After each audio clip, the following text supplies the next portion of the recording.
জীবনে যেই কথাটা আমি সবচেয়ে থেকে বেশি শুনে এসেছি না, সেই কথাটা হলো তুই জীবনে কখনো কিচ্ছু করতে পারবি না। কখনো এই কথাটাই ঠিক মনে হয়ে যায়। এখন তো কখনো আমার মনটাও বলে ফেলে যে হ্যাঁ, হয়তো আমি জীবনে কখনো কিছু করতে পারবো না। এটা এখন আমারও মনে হয়। তাও এক কোনায় তো একটা সাহস আছেই যে হ্যাঁ, আমিও কিছু করতে পারবো, নয়তো রোজ দিন তোমাদের সাথে এভাবে ব্লগ কন্টিনিউ করতে পারতাম না। দেখো, আমি একটা হাউস ওয়াইফ, আমি সারাদিন ঘরেই থাকি, ঘরের কাজকর্ম যা করি তাই তোমাদের সাথে শেয়ার করি। হ্যালো এভরিওয়ান, কেমন আছো সকলে? আশা করছি সকলে তোমরা ভীষণই ভালো আছো। আমরাও কিন্তু খুবই ভালো আছি। এই যে এতগুলো কথা বললাম না, এই কথাগুলো বলার একটাই কারণ, রোজ দিন আমার সকালে এই কথাটাই মনে হয় যে আমি জীবনে কখনো কিচ্ছু করতে পারবো না। তো ভাবলাম আজকে তোমাদের সাথে আমার একটু মনের কথাটা শেয়ার করে দিই। কখনো কিন্তু কারোর জন্য চেঞ্জ করতে পারবো না আমি নিজেকে, কারণ আমি যেমন আমি সেভাবে থাকতেই পছন্দ করি। জীবনে চেষ্টা করবে সবসময় নিজের মনের মতো থাকতে, সবার মতো থাকতে না। সবার মতো থাকতে গেলে কিন্তু কখনো সুখী থাকা যায় না। সব সময় দেখতে গেলে কিন্তু ওপর দিকেই সুখী থাকতে পারবে, কিন্তু ভেতর দিয়ে কখনোই সুখী থাকতে পারবে না। যাই হোক, আজকে সকালে একটু উঠতে দেরি হয়ে গেছে, তো সকালে কাজ বাজ করতেও একটু দেরি হয়ে গেছে। সকালে সব যা কাজ আছে করতে করতে অনেকটাই বেলা হয়ে গেছে। তো মা রান্নাটা আজকে বসিয়ে দিয়েছে, আর এখানে আমি স্নান করে পুজোটা দিয়ে আসলাম। আর এখানে দেখো মাম্মাম এখানে কি খেলছে।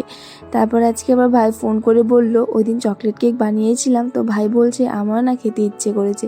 তো বললাম ঠিক আছে, তাহলে আজকে ঘরে আসবি, আমি তোকে বানিয়ে দেবো। তো ভাইও আসবে, তো ভাবলাম চকলেট কেকটা তাহলে বানিয়ে দিই, ওর খেতে ইচ্ছে করেছে আর আমারও একটু প্র্যাকটিসটা হয়ে যাবে। আর আমরা দুপুরে ভাতটা খেয়ে কেকটা বসিয়ে দিলাম। আর বরমশাও চলে এসেছে, ও এসে শুয়ে রয়েছে। আর আমি এর মধ্যে কেকটা বানিয়ে বসিয়ে দিয়ে এখন একটু বসে থাকবো। আর এদিকে আমার মামাম দেখো কি করছে, ও তো আজকে ঘুমাচ্ছে না। তো ঘরে এসে দেখি মামাম ঘরে কি অবস্থা করেছে।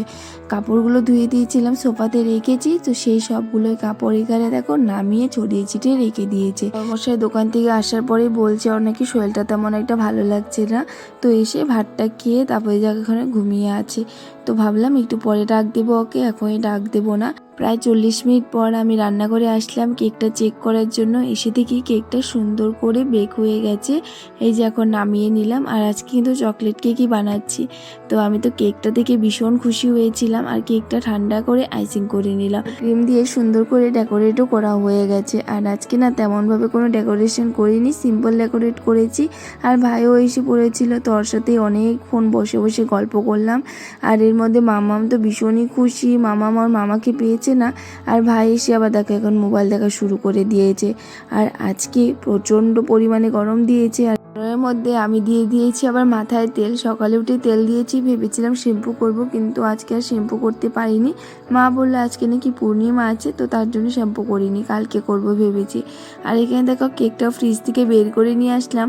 ভাইকে বললাম কেটে দেবো না এমনি দেবো, ভাই বললো কেটেই দিয়ে দে। তো এখানে আমি কেটে দিচ্ছি। আর আজকে কেকটা মোটামুটি হয়েছিল। আর তোমাদের দেখতে কেমন লেগেছে এটা কিন্তু আমাকে বলো। আর এই যে এখানে ভাইকে দিলাম একটু টেস্ট করার জন্য। ভালো, হ্যাঁ ভালো, সত্যি। মাম তো কেক দেখে বলছে কখন থেকে মা আমাকে একটু দাও, তো ওকে এক পিস দিলাম। আর ও দেখো কে কি রিয়াকশন দিচ্ছে, ওর মতো রিয়াকশন আর কেউই দেয়নি। কেকটা দেখো, দেখি কি মনে হচ্ছে ভাই বলতো। হ্যাঁ ভাই, কি মনে হচ্ছে তোর বেগটা দেখে? দিল্লি দেখাম করে দেখো টিফিনটা এটার ভিতরে ঢুকিয়ে যাবে, হাতে নেবে না, তাহলে কি করবো? টিফিনের ব্যাগের ভিতরে ঢুকিয়ে দিয়েছে আর তেরা করে দিলে। কালকে মা ভাই ওরা সবাই যাবে বেঙ্গল, মামার বাড়ি যাবে।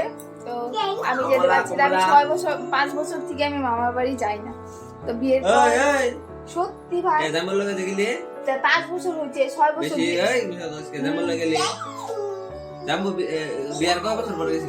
বিয়ের 1 বছর হয় না তখন গেছি। তো পুরো 5 বছর হয়ে গেছে। ও বলছে হয়নি কিন্তু হয়ে গেছে 5 বছর। 5 বছর থেকে যায়নি। এই যে ভাইরা কালকে যাবে। আগে বন্ধ দিলেই শুধু মামার বাড়ি, আর এখন কতদিন দিয়ে মামার বাড়ি যায় না। দেখি নে তো ভালো করে নে না, একটু দেখি। আরে দেখি একটু, তাহলে হাতে নিয়ে যা, হাতে করে নিয়ে যা না, তেরা করে নিলে যে নষ্ট হয়ে যাবে তো ভাই। হাতে করে বিকেলবেলা ভাই এসেছিল, বিকেলটা যে কিভাবে কেটে গেল। ভাই আসার পর অনেক গল্প করছিলাম ওর সাথে। ভাই চলে যাবে বলে মাম্মারও মনটা খারাপ হয়ে গেছে, মাম্মাম তো খুব খেলা করছিল ওর সাথে। যাই হোক, আজকের জন্য টাটা, সবাই খুব ভালো থেকো, রাধে রাধে।